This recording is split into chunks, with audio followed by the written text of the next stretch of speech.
Donald Trump's latest remarks reinforced the aggressive stance the U.S. president has taken in the confrontation with North Korea, despite efforts by Secretary of State Rex Tillerson to tamp down rhetoric.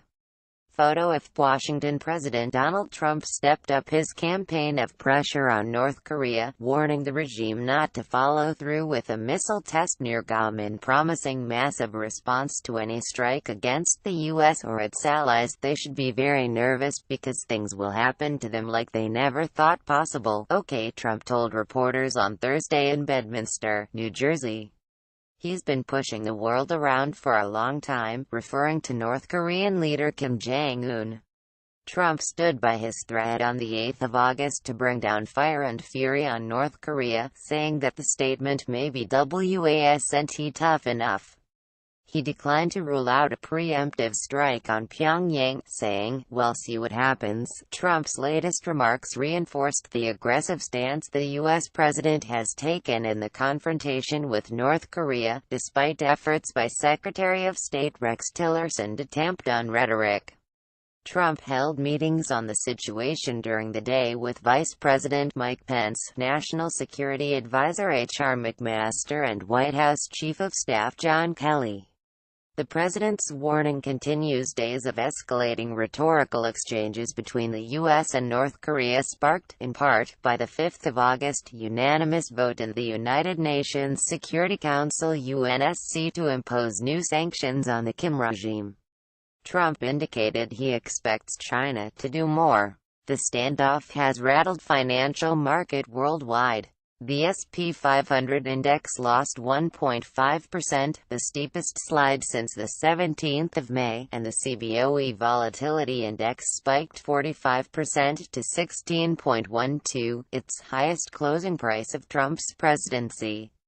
Gold, a haven asset, climbed 0.5% to $1,283.28 an ounce, the strongest in 2 months.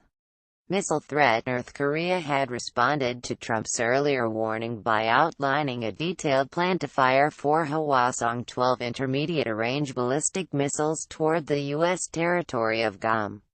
The Pacific island is home to a strategic U.S. naval base and airfield. Trump answered that on Thursday, saying that if Kim does something in Guam it will be an event the likes of which nobody's ever seen before. What will happen in North Korea, that, he added, is not a dare, it's a statement. South Korea and Japan both warned of a strong response if North Korea launches the missiles, which would pass over southwestern Japan on a trajectory toward Guam.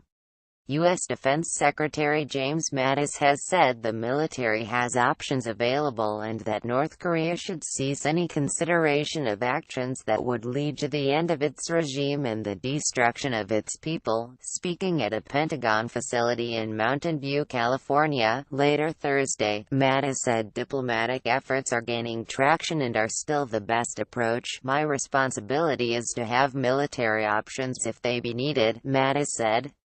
For now, though, the U.S. effort is gaining diplomatic results, and I want to stay right there right now. North Korean tensions put Americans on Guam in crosshairs even as Trump applauded Russia's and China for backing the UN sanctions. He expressed doubt that the actions would work, saying probably it will not be as effective as a lot of people think it can be. Unfortunately, he said China, North Korea's neighbor and biggest trading partner, can do a lot more, and I think we'll do a lot more. Trump said he would always consider negotiations with North Korea but added they've been negotiating now for 25 years. Bloomberg.